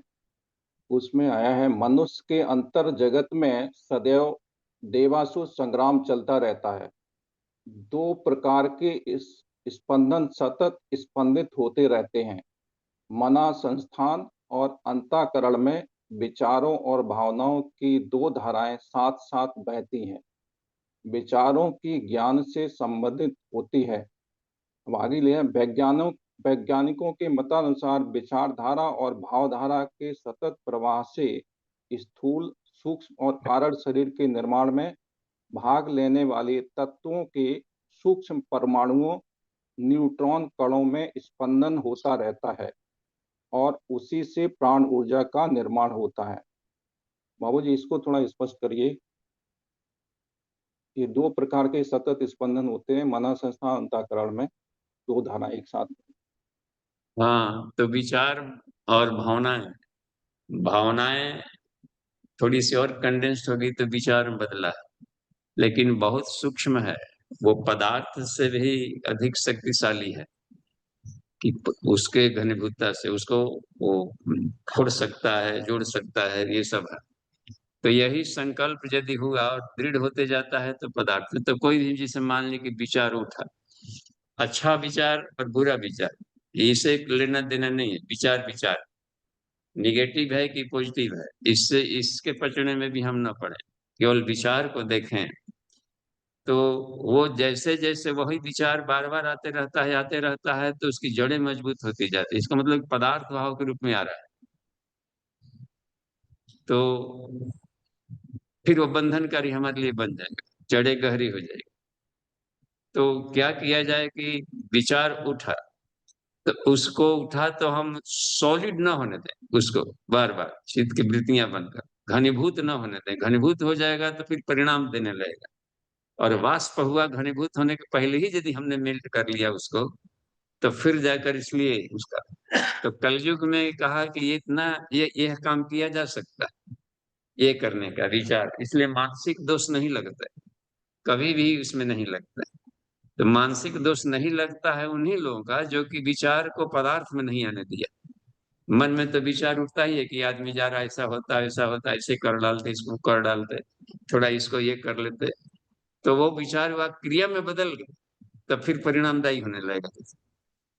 तो उसमें अचिंत्य चिंतना जाता तो ठीक है, लेकिन अयोग्य आचरणास्थ था, तो अयोग्य आचरण में यदि नहीं उतरने दिया तो फिर जाकर वो पदार्थ भाव में नहीं आया। तो उसको हमने ज्ञान और भाव के द्वारा फिर पॉजिटिव करके मोड़ दे, नहीं तो फिर परमाणु का रूप ले लेगा, और परमाणु का रूप ले लिया तो फिर जाकर के फिर बड़ा हठीला हो जाएगा, और वो उसको बदलने में दिक्कत पड़ती है, वो दंड व्यवस्था में फिर आ जाएगा, संसार में हमको कष्ट भुगतने पड़ जाएंगे। जी। जी बाबूजी, इसमें जो आगे दिया है, जैसे वैज्ञानिक मतानुसार विचारधारा भावधारा सतत प्रवाह से स्थूल सूक्ष्म कारण शरीर के निर्माण में भाग लेने वाले तत्वों के सूक्ष्म परमाणुओं, न्यूट्रॉन कणों में स्पंदन होता है। न्यूट्रॉन कणों में स्पंदन होता रहता है और उसी से प्राण ऊर्जा का निर्माण होता है। तो ये प्राण ऊर्जा यानी जो भौतिक परमाणु से बने होने का उद्देश्य होता है। तो ये जो विज्ञानमय कोश में कैसे, ये तो प्राणमय कोश और मनोमय कोश के तक की जाती है। हाँ जी, इसको ऐसे समझा जाए कि जैसे एक बार आई थी तो एक शब्दों का यही कहीं गुरु जी ने उन शब्दों का प्रयोग किया है कि तरंगे विचार तरंगे हुई, तरंगे घनीभूत हुई, तो क्या हो जाता है उसी को वो प्राण बन गया। प्राण कहते हैं वायु को, वायु, प्राण वायु। तो उसी का है कि वो विचार तरंगे ही लेप्टॉन बन गई घनीभूत होकर के, और लेप्टन है तो विचार दौड़ रहे तो आपस में गर्मी से वही फोटान बन गए, फोटान मेजॉन बन करके जल और ये पदार्थों में परमाणुओं में उनके स्पंदन माने गतिशीलता, तो तरंगे करती। और यदि हम उल्टी स्पंदन करने लगे तो विचार भाव सब बदलते हुए आदमी सीधे इनसे परे हो जाता है मेडिटेशन में, तो परमाणुओं को तरंगित कर डालता है। कितने कितने ऐसे भी मिलेंगे योगी की आकाश में से कुछ फल निकाल कर दे देंगे, उत्पन्न कर लेंगे। जैसे वशिष्ठ ही ये इसको दिए, विश्वामित्र के सारे सैनिकों को भूख लगी थी, उनके संकल्प मात्र से विचारों से पतल विभीष गया कि चलिए बुला लेना, और सभी को भोजन तैयार है, कुटिया में कुछ भी नहीं, ना भोजनालय है ना कुछ है। तो इतने पतल विभीष गए, सारे पकवान भी राज्य से आ गए, तो कहाँ से आ गया? यही नंदिनी है, कहा कि हमारे पास संकल्प विद्या है, गायत्री है, तो कामधेनु है। तो इसी को कहा जाता है अपने संकल्पों पर नियंत्रण, तो सत्संकल्प से पैदा कर लेना। तो विचार के जो आकाश में जो परमाणु है घनीभूत, इसी को आपके विचारों में चुंबकत्व होता है। किस तरह के विचारों करेंगे तो परमाणु में स्पंदन होगा और ठोस बन जाता है। तो स्थूल सूक्ष्म कारण ये सब विचारों का खेल है, भावनाओं का खेल। जी बाबू जी, तो ये विज्ञानमय कोर्स में जैसे जाने के बाद स्पंदन ये खत्म हो जाता है ना? जी, इसलिए कि संसार के स्पंदन के रहस्य को जान गए तो हम संसारिक स्पंदन नहीं करेंगे। तो अब है कि ईश्वर के गुणों का स्मरण करेंगे और वो शांत है, आनंदमय है, वहां कोई पदार्थ ही नहीं है। तो पदार्थ से ऊपर सत्ता चले गए तो पदार्थ अपने आप ही खत्म हो गया। इसकी इच्छा देखेंगे भी तो आप उसको आकर्षित नहीं करेगा, आपको इसलिए नहीं आकर्षित करेगा कि आप इसके रहस्य को जान गए हैं कि ये सब हवा का मिठाई है। जी बाबू जी। पार्क में बिकते रहता है ना हवा का मिठाई, जैसे इतने लाल लाल सब बेचते रहते हैं, लगता है कि ये खाया नहीं जाएगा, इतना बड़ा बड़ा बेचता है गुब्बारे की तरह। वो मिठाई रहता है, उसको हवा मिठाई जैसा। और ले करके पार्क में हम लोग खाए तो लगा कि पूरा का पूरा इसका खा लिया जाएगा तो भी पेट नहीं भरे। वो 100 ग्राम से बना लेता है चीनी का, पता नहीं कैसे उसके रेसे मशीन आ गए हैं कि बड़े बड़े सब मिठाई बना दिए।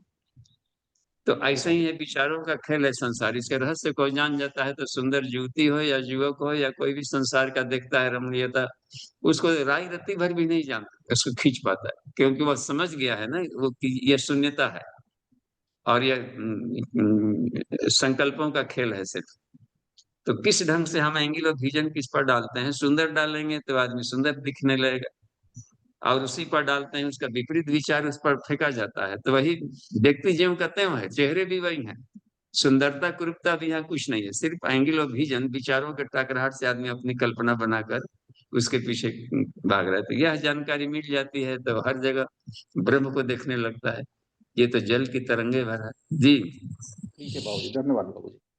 हाँ, इसी को विज्ञान में कुछ कहते हैं यथार्थ रूप में देखना, यथार्थता में जीना। धन्यवाद बाबू जी। धन्यवाद।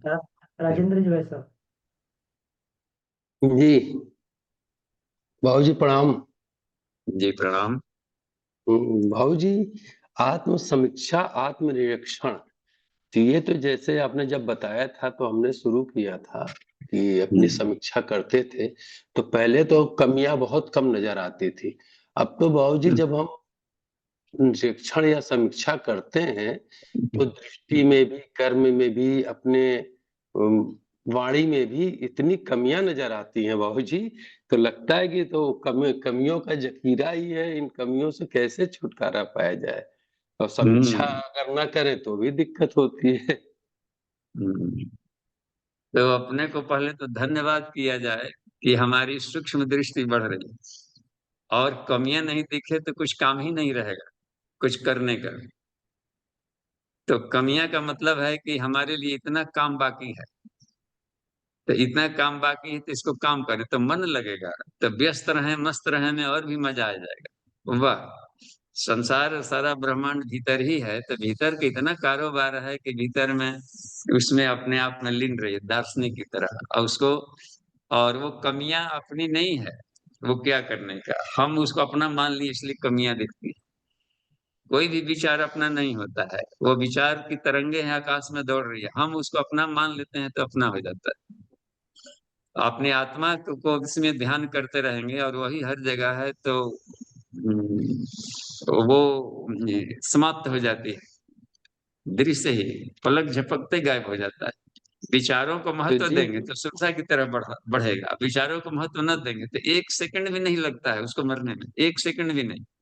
इतना आसान है आत्मिकी में जीना। जी बाबू जी, तो फिर वो कमियों से अपने को जो कष्ट होता है वो कष्ट न पैदा करें, उस पे काम करें। हाँ, काम करें, आत्मस्थित हो जाएंगे तो कमियां अपने आप खत्म, सूरज होगा तो अंधेरा खत्म।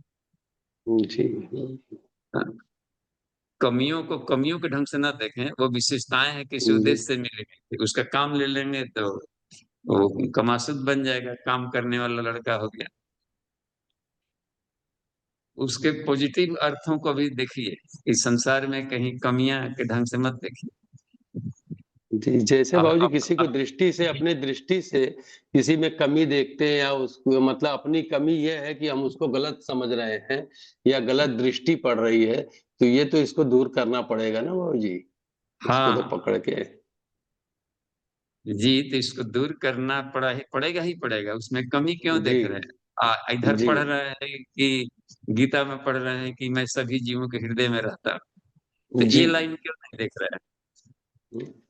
तो फिर बाबू जी जब ये लाइन जान भी रहे हैं, कर भी रहे हैं, तो फिर जब सामने से वो गुजर रहा है तो क्यों दृष्टि गलत होती है? वो दृष्टि नहीं बननी चाहिए ना बाबू जी, सब जानने के बावजूद भी इस पे हम कर भी रहे हैं, तो बार जो सब सामने आता है तो अपनी दृष्टि तो सही हो जानी चाहिए, वो बार बार गलत क्यों होती है? इसलिए कि चस्का लगा हुआ है चाशनी खाने का, पहले से गलत देखने देखने का चस्का लगा है। जी तो उस चस्का की हानियां भी तो देखें। आज तक इतना देखते रहे, गलत तो पाए क्या? अपने जी। पर अपने मन से ही बात करना पड़ेगा। तू इसी ढंग हाँ से हाँ। देखेगा यार, तो कृष्ण के ढंग से कब देखेगा? तो धीरे धीरे मान जाता है। मन को दोस्त बनाना होता है ना, तो उसको चस्का लगा है तो कुछ उसकी मान ले, कुछ अपनी मनवा है। जी बाबू मन जी। को साधने में बड़ा मन लगता है। और ठीक। हाँ, इतना आनंद आता है कहना ही नहीं है जी। ठीक है, आगे जी बढ़ते बाबू जी चलिए। प्रणाम। चौहान साहब को प्रणाम। जी जी बाबूजी प्रणाम। मतलब इसी क्वेश्चन से रिलेटेड जो है और भी प्रश्न उठे हैं, राजपूत जी के भी इसी पे चर्चा हो रही थी बाबूजी। हाँ, जो सूक्ष्म ये शरीर के जो ये बाबूजी। पहले राजेंद्र जी आप अपना बंद कर लीजिए स्पीकर। जी बाबू जी। हाँ जी, चौहान साहब। बाबू बाबूजी, मन बुद्धि चित्त और अहंकार ये सूक्ष्म शरीर के ही अंग हैं। जी अच्छा, तो हमारे जो प्रज्ञोपनिषद जो कहता है कि विचार और कर्म के सहयोग से जो स्वभाव और अभ्यास बनता है वही संस्कार कहलाता है। और ये जो है ये भी एक इसी का अपना सूक्ष्म शरीर का अंग है। लेकिन मरने के उपरांत जो है इंद्रिय मन बुद्धि चित्त अहंकार ये तो स्थूल शरीर के साथ ही समाप्त हो जाते हैं। नहीं नहीं, ये उसका हाँ। हथियार है। जीवात्मा का अंतःकरण है। अंतःकरण माने आत्मा का हथियार, वो लेके जाता है। और लेकिन यहाँ पे एक लाइन आई हुई है बाबूजी, मैं वही पढ़ रहा था कि इसमें जो है प्रज्ञोपनिषद में मरणोत्तर जीवन में कि मरने के उपरांत इंद्रिय समुच्चय और मन बुद्धि चित्त अहंकार अंतःकरण तो स्थूल शरीर के साथ ही छूट जाते हैं, किंतु सूक्ष्म शरीर संस्कारों से जकड़ा रहता है। वे ही स्वर्ग और नरक की अनुभूति करते हैं। यहाँ जो विचार और कर्म के संयोग से जो स्वभाव बनता है वही संस्कार सूक्ष्म शरीर के साथ जाता है, बाकी चीजें यहीं छूट जाती हैं। ये मतलब कुछ लाइन हमें कुछ वो कर रही है। लाइन अस्पष्ट जैसा लगता है। जी। दोनों के साथ में ये लगते हुए हैं। हम्म। तो ये जो संसार में जो काम उम कर रहे थे, इधर जो विचार लगा हुआ था, इसको लड़कों को इतना हम्म। पढ़ा लेंगे, उसकी शादी कर लेंगे, बीच में नहीं बोल गए, चले गए, तो ये सारा विचार वगैरह यहीं पर छूटेगा। तो वो साथ में किया जाएगा हमारी आदतें। जो विचार कर्म से जो अनुभव बना के रखे थे, वो अनुभव हमारे संस्कार में जाएगा। तो उस परक वाला जाएगा ज्ञान का। किसी योनि में जाएंगे, कहीं भी जाएंगे, तो उस वाले में वो ज्ञान साथ में रहता है। तत्रम तम बुद्धि संयोगम लभते पौर्वदेहिकम। तो वो ट्रेवलर चेक है, ज्ञान एक ट्रेवलर चेक है। तो वो ज्ञान तब बनता है जबकि विचार को कर्म को एक लंबा अभ्यास किया जाए। मैंने प्रैक्टिकल लाइफ जिएंगे तो वाला ज्ञान साथ में जाएगा, बाकी पढ़ाई लिखाई वाला सब यहीं पर रह जाएगा। जो जानकारियां थी ये तो ऐसे ही जीवित काल में ही भूल जाता है। बचपन में मैट्रिक क्लास में जो पढ़े थे लिखे थे, आज पूछा जाएगा तो उत्तर नहीं देंगे। सब कथा कहानी भूल गए हैं, किताब का भी नाम भूल चुके हैं सब। तो ये भूलने वाली विचार कर्म थे। लेकिन संस्कार के रूप में जब बना है, लंबा अभ्यास किया जाए, तो वो चला जाएगा। तो वो अभी एक विचार है, सूक्ष्म। ये स्थूल विचार थे, तो विचार भी स्थूल सूक्ष्म कारण होगा। यही 84 लाख योनियों में घुमाएगा फिर। हाँ, जी ये बाबूजी। वो घुमाते जो साथ में गया है, वो कैसा गया है, वो उस तरीके का ले जाएगा। अनुभव, आदतें, संस्कार माने आदत, अच्छे संस्कार, जी अच्छी बाबूजी। आदत। हाँ लेकिन अभी आपने बताया था बाबूजी जो है कि जो अच्छी और बुरी आदतों पॉजिटिव और नेगेटिव विचारों से भी अगर जो निकल जाता है वही ऊपर जाता है, यही सत्य है, मतलब है ना, हाँ, वो मोक्ष की ऊपर का। तरफ बढ़ता है। हाँ, यहाँ ऊपर का मतलब हो गया कि देव मोक्ष। जोनि। जी। हाँ, या मुक्त योनि। पितर योनि तक अच्छा विचार नहीं बनाता है, पितर योनि वाला फिर जन्म लेगा, पुनरावर्तते है। लेकिन उससे ऊपर चले गए यानी कि मुक्त योनि में गए तो वो घसीटे नहीं जाएंगे, वो स्वेच्छा से आएगा कभी तफरीह करने की, चलिए हम भी थोड़ा सा आनंद लेते हैं पृथ्वी का। आनंद लेगा लेकिन कभी भी चला जाएगा, कबीरदास की तरह। सब मुक्त योनि से आते हैं, संत नानक देव हुए, सब हुए, वो जब चाहेगा तब चल देगा। और जब आएगा तो लोग कल्याण करेगा। वो मुक्त योनि वाला है, फ्रीडम, फ्री, उसी को मोक्ष कहते हैं, फ्री पास मिल जाना। धन्यवाद बाबूजी। जी धन्यवाद। मुक्त योनि हो गया, देव योनि हो गया, प्रजापति जी, ये सब ऊपर वाली योनियां कही गई। अशरीरी योनियों में, शरीरी योनियों में तो मनुष्य ही सबसे बढ़िया है। ठीक है, नेक्स्ट देखते हैं, विष्णु शर्मा विष्णु जी। शर्मा जी। बाबूजी प्रणाम। जी प्रणाम, शुरू। बाबूजी अक्षमाला उपनिषद जो है उसमें जैसे माला को एक एक मनके को 2 राउंड प्रत्येक वर्ण से पूजित और अभिमंत्रित करने के बारे में बोला गया है।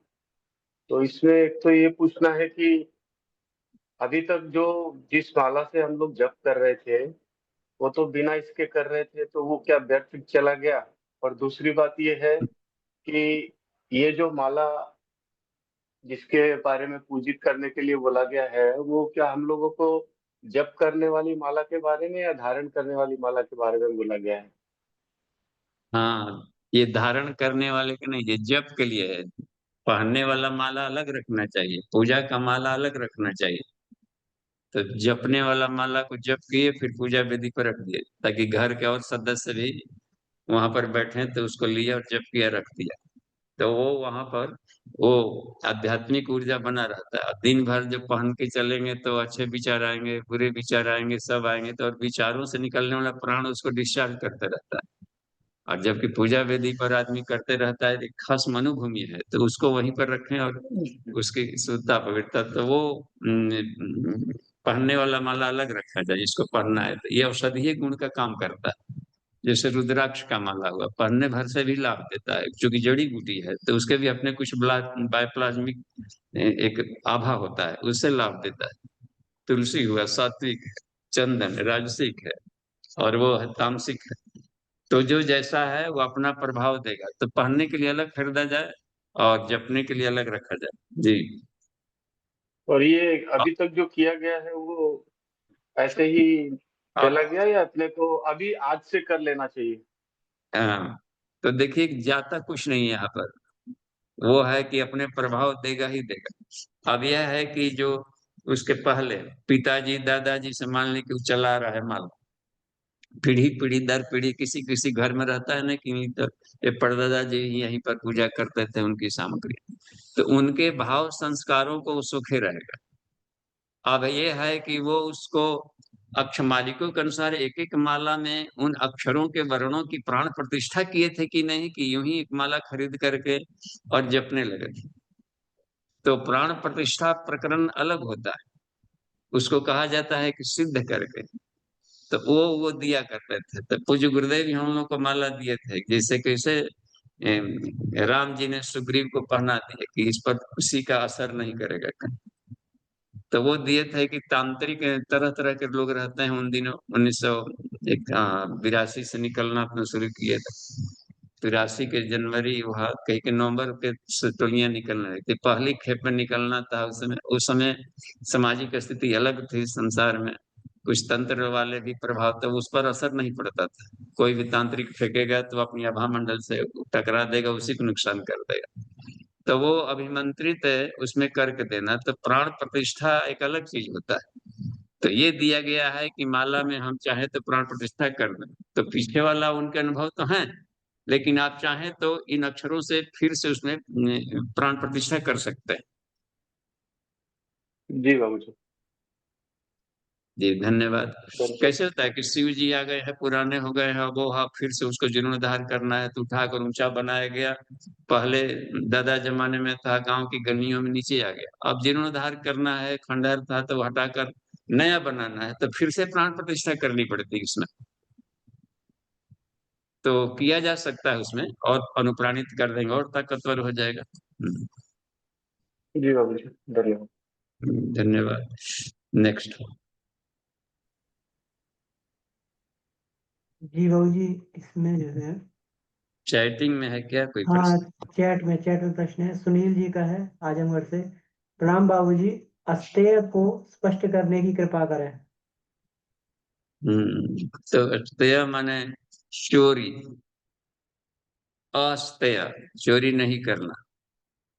तो अब चोरी, अब आपसे लगता है कि हम लोग कहाँ चुराते हैं, तो ठीक है, बाहर के दूसरों का नहीं चुराए, तो शरीर को अपना मानना भी तो चोरी हुआ।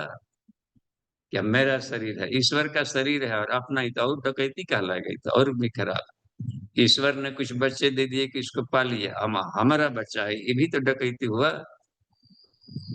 तो मेरे पराये वाला जो भाग बनता है, तो ये भी कहा जाता है। अच्छा, अपने अच्छे बुरे विचार विचार निकल रहे हैं, तो इसको हमने ये किया, अपने कमियों को नहीं कहा, तो अपने कमियों को चुरा लिया, दूसरों कमियों को देख रहे हैं। तो भीतर में सारी चीजों को भी देखा जाता है अस्तेय। तो हम अपने गुरु के सामने, ईश्वर के सामने बिल्कुल ये रहे, खुला। ऐसी चोरी करें कि खुदा भी न जाने, है ना। कहीं पर मिल जाता है छोटी छोटी कहानियां, कि वहां पर जो भीतर में कण कण में हर जगह देख रहा है। तो हम अपने आप को ईमानदार रखें, एकांत में भी अपने भीतर में उठने वाले भावों विचारों पर सतर्क रहें। तो किस ढंग से निकल रहा है, तो यदि निगेटिव निकल रहा है, तो इसका मतलब है कि पॉजिटिवनेस की चोरी किया है वो। प्रेम देना चाहिए था, नहीं दे रहा है, तो प्रेम ईश्वर ने दिया है, हम उसको खर्च नहीं कर रहे हैं, तो चुरा के जमाखोर हैं हम, तो कहलाएगा। तो यहाँ पर इस ढंग से भी देखा जाए अपने आप के बारे में, कि हम जमाखोर तो नहीं है, प्रेम को जमा करके रखे हैं कि, और उसको बांट नहीं रहे। जी। तो ठीक है, अभी देखिए तो 7 मिनट है, जी, जितना 7 मिनट आगे है। देखिए। हम्म, जी। जी बाबूजी प्रणाम। जी प्रणाम। बाबूजी, ये एक महोपनिषद में एक लाइन आती है यहाँ पर कि जैसे एक विषय से दूसरे विषय में प्रवेश करते हुए जो मध्य में मन की अवस्था होती है, उसे ध्वस्त मन के स्वरूप वाली स्थिति समझा जाता है। लेकिन सभी संकल्पों के पत्थर की शिला के समान भली प्रकार शांत हो जाने पर निश्चेत अवस्था, जिसमें जागृत और स्वप्नावस्था भी प्राय चेष्टा रहित होती है, वही परास्वरूप स्थिति कहलाती है। इसका क्या अर्थ है? फिर आगे भी एक लाइन आती है, इसमें इतना आप बता दीजिए बाबूजी। देखिए, पहली बात तो नितिन जी, ये महोपनिषद वो पूरा का पूरा योग वासिष्ठ से ही निकला। योग वासिष्ठ से अनेकों उपनिषद निकले हैं, ये कितना विशाल महासमुद्र है। तो महोपनिषद एक तरीके से, एक महोपनिषद भी पढ़े तो योग वासिष्ठ ही पढ़े। तो इसमें ये बात है, उसमें ये आ गई है जो विचार भाव का। तो इसमें कौन सा वाक्य लगा जटिल जैसा? जैसे एक तो आता है कि एक विषय से दूसरे विषय में प्रवेश करते समय मन की जो अवस्था है, उसे ध्वस्त मन के स्वरूप वाली स्थिति समझा जाए। हाँ, अ, रुकिए, अब इस लाइन को क्लियर करिए। एक विषय से दूसरे विषय में जाते समय जो अवस्था है, उसको ध्वस्त मन कहते हैं। ध्वस्त मन का मतलब हुआ कि ऐसे भी अपने दिमाग में पढ़िए, जैसे मेडिटेशन करते समय या कैसों में अपने विचारों को देखा जाए, तो एक विचार उठा, तो विचार में विषय बदलते रहता है। एक विषय का विचार चल रहा है, फिर विचार में कहीं कहीं पर विचार मोड़ लेता है, अब दूसरे विषय के बारे में सोचने लगता है। तो पहला विचार छूटा और दूसरा विचार शुरू नहीं हुआ, इस बीच में क्या स्थिति रहेगी? उसी को शून्यता कहते हैं, ध्वस्त मन को। उसमें मन को स्थिर रखना, उसको चिदाकाश भी कहा है महोपनिषद में। भगवान बुद्ध है, उसी में रहने को अपने शिष्यों को बताते थे, शून्य लय समाधि, और उसी को सम्यक कहते थे। उस समय ध्वस्त मन यानी सारा संसार के विचार उस समय शून्य, तो सम्यक है। तो सभी लोगों के विचार में अपने विचार को प्रवेश कराया जा सकता है उस अवस्था में। न्यूट्रल न्यूट्रल गियर है। यू टर्न वाला, जैसे मान ली कहीं पर जाना है और रोड से फिर मुड़ के आना है, तो जहां पर मुड़ रहे थे वहां पर तो इधर जा रहे थे नहीं जा रहे, तो जो बीच वाला स्थिति थी वो ध्वस्त मन था, न बाएं से दाएं या यहाँ से बाएं, ध्वस्त मन। तो यू टर्न वाला स्थिति, श्वास गया, अच्छा श्वास बाहर निकला, तो रिटर्निंग वाले पॉइंट के बाद ऐसा रहता होगा कि जहां पर श्वासों का आवागमन वहां पर खत्म है, वो ध्वस्त है मन। अहम अवग्रह लिखा जाता है, सो अहम, हम तो बाद में निकला, असो भी गया, तो बीच में अवग्रह बनता है ना, शुभम में लिखा जाता है एक अवग्रह जैसा, वो ध्वस्त वाला स्थिति है। तो उसी को सीधा आकाश कहते हैं, उसी को लंबा करें, उसमें अथाह आनंद और शांति है। वो कोई विचार उठा नहीं और पुराना भी नहीं रहा। तो उसमें रहने का एक बार प्रयास करिए, थोड़ा सा बल लगाने से कुछ भी नहीं सोचेंगे, किसी भी उसको भी टाल दे, नगे भी नहीं सोचे, तो इसमें करते करते सफलता मिलेगी। तो सफलता एक बार इसमें हम लगे थे कि 5 मिनट है जब करें, तो इतना एक वो पहली बार इसी से साक्षात्कार हुआ था। तो वो वाला जो डिवाइन लाइट, करोड़ों सूर्य के समान तेजस्वी, करोड़ों चंद्रमा के समान कूल और अथाह आनंद शांति वाला स्थिति, तो पूरे शरीर को हिला के रख दिया एक थोड़े समय के लिए, और लगा कि यदि हम अपने आप को नहीं संभालते तो गहरी समाधि में चले जाते। तो वो वाला डिवाइन लाइट ये मिला सा करके 87 में फिर जा करके जो पकड़ा चला एक्सीडेंट के समय में, वही डिवाइन लाइट है जो कि खतरों से भी बचाया और साक्षात्कार हुआ। तीसरी बार फिर एक बार है तो वही लाइट। तो ये हमें कहते हैं कि ध्वस्त मन ही देख सकता है, उसमें तरंगे आएंगी, विचार उठेगा, तो चंचल मन है, तो हिलते हुए पानी में आत्मा को नहीं देख सकते। जी। तो बाबूजी जो ऐसी स्थिति जो आती है, तो स्वाभाविक रूप से तो ऐसी स्थिति आती नहीं। तो इसके लिए जो है, जैसे एक तो ये समझ आता है कि जैसे साक्षी भाव में अपने मन को देखने के अभ्यास के दौरान ही ऐसी स्थिति आ सकती है। तो हाँ इसके हाँ अलावा जी। हाँ, तो इसके अलावा और भी क्या प्रैक्टिकल किए जा सकते हैं? कि साक्षी भाव तो एक प्रैक्टिकल हो गया। तो इस प्रकार जो है और भी किस प्रकार के प्रैक्टिकल और किए जा सकते हैं कि जिसमें जो है इस स्थिति में रहने का प्रयास जो है अधिक हो पाए?